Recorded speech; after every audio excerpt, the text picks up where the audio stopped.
Now, the 10-minute drill. This is a big one. Brought to you by TireOutlet.com. Wholesale prices, premium service. Let's go, let's go, let's go. Hit it.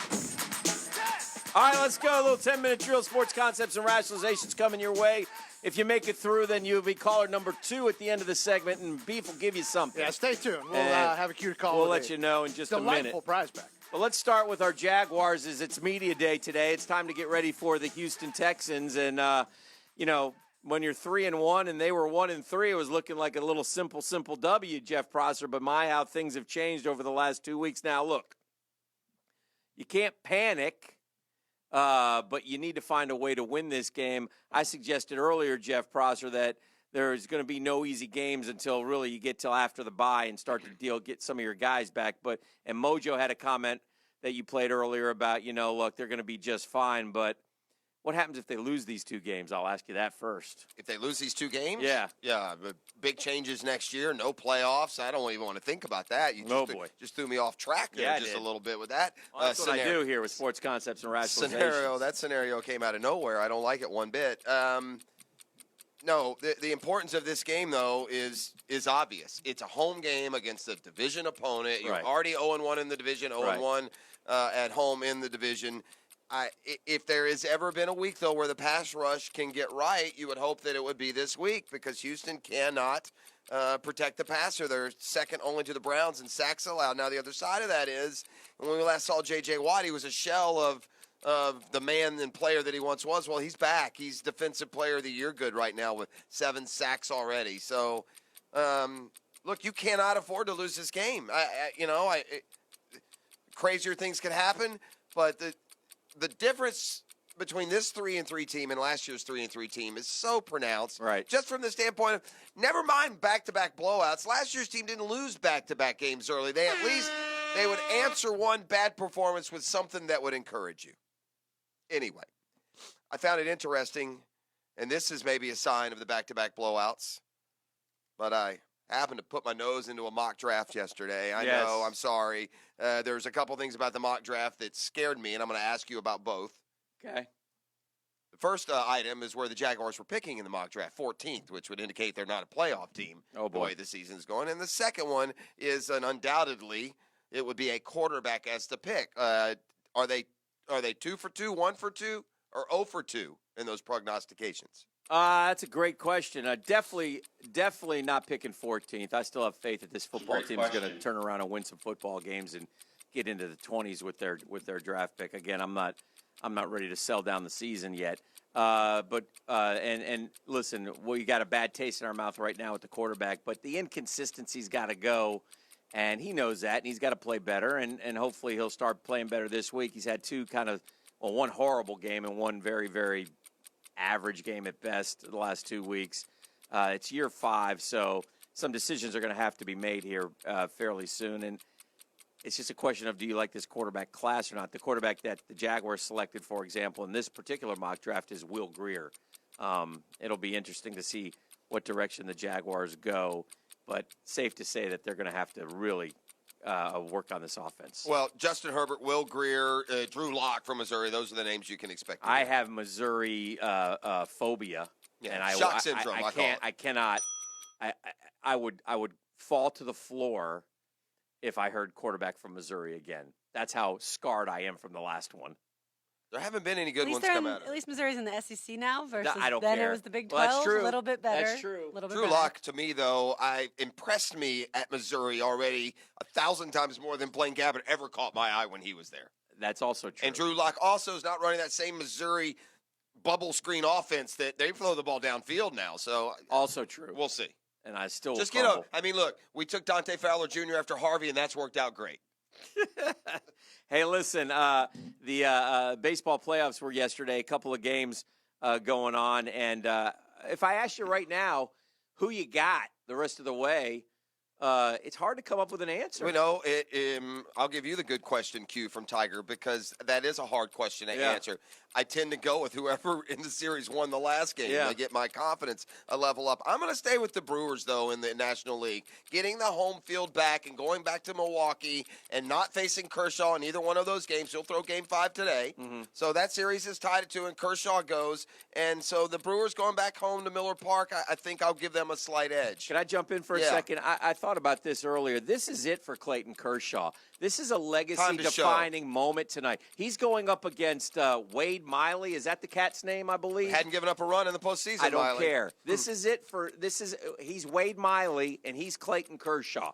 Clayton Kershaw is viewed as one of the best – Clayton Kershaw better deliver tonight, or he's going to go down in history as he was a great pitcher, but.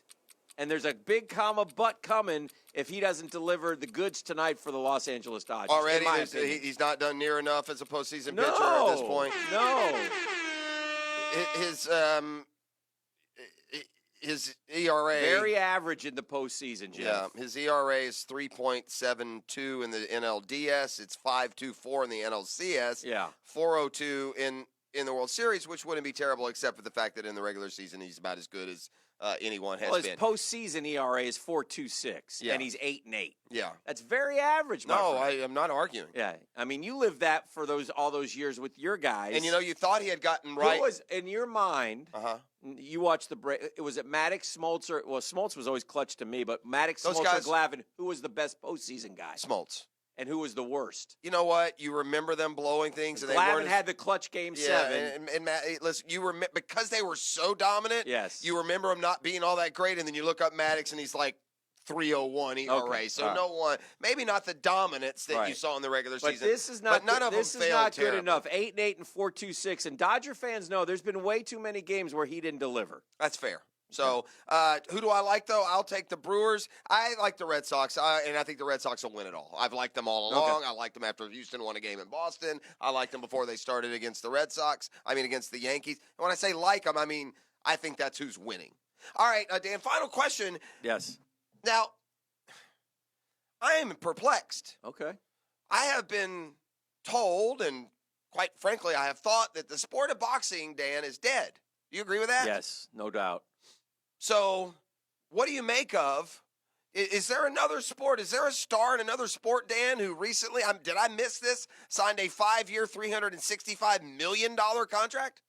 No. Yeah, because that's what Canelo Alvarez, a boxer, has just put pen to paper on. Really? Yeah. That's a bad deal for whoever is paying him that money. It's a streaming service called DAZN. Okay. That is, I think, runs through Showtime. Sorry, Jeff, that's DAZN. Okay, DAZN.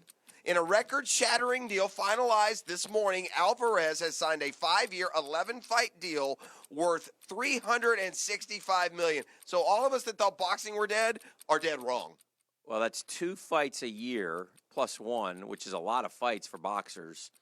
Wow, I'm pretty shocked by that. All right, that's a Shazam spotlight. Yeah, I wouldn't sign that deal. Who's the best? Is he the best known boxer in? I'd say he's up Floyd's there. doesn't count anymore. No. Canelo Alvarez is Triple G. Did he win? Did Canelo Alvarez beat Triple G the last time they fought? They just fought. Yeah, they did. They fought a draw the first time, and he barely won this one, I think. He must have beat him because he is that right? They drew the first time, and then the second one. That sounds right. A small Canelo victory. I don't know. I follow it a little bit. Here's the deal. I watched Canelo fight Mayweather. Why is it my Alabama heavyweight? Or is it Cotto who fought? Huh? Why is it my Alabama heavyweight Deontay Wilder getting that kind of deal? I don't know. Alvarez's deal, though, and we'll finish it with this, is the richest athlete contract in sports history. Wow. He broke the record of somebody who signed a 13-year deal to get to $325 million. So he goes 5 years, $365. What is Canelo Alvarez's country of origin? Does anyone know Mexico, I believe. Is Mexican?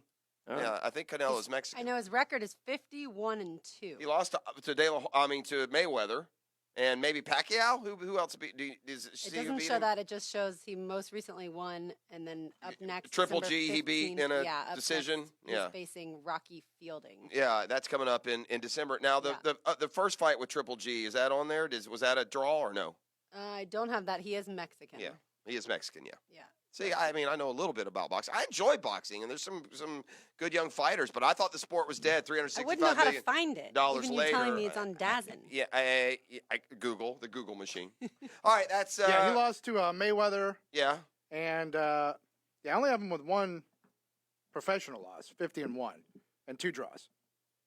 Triple G was a draw, right? Yeah. Triple G wins, 1 loss, 2 draws. Yeah. He's got a win over Triple G. Oh, he said 51 and 2. We thought she said 51. And a draw against Triple We G. thought she said 1 sorry. and 2. Yeah. 50, pause, 1, okay. pause, and 2. Thank you for pausing. Yeah. All right. That is the 10-minute drill. Beef, you got something to give away to the proud and loyal Cougar Nation? Dan Hicken said caller number 2 right now is going to get a $50 gift certificate for dinner at Seven Bridges You're Grill welcome. and Brewery. Plus, love Seven Bridges. Chance at the grand prize, which is a pair of tickets to Jags Texans and admission for 2 to the game day tailgate experience. That comes complete with food and beverage before the game. We've got to get a big win this week. Our Wednesday program is brought to you by All-American Roll-Off and Recycling. Trust the A-Team, a J.B. Coxwell company for all projects, big and small, from the biggest construction project to your home improvement project. You can count on the new trucks, the new cans, and the new king in town. It's All-American Roll-Off and Recycling. Go to all-americanrolloff.com.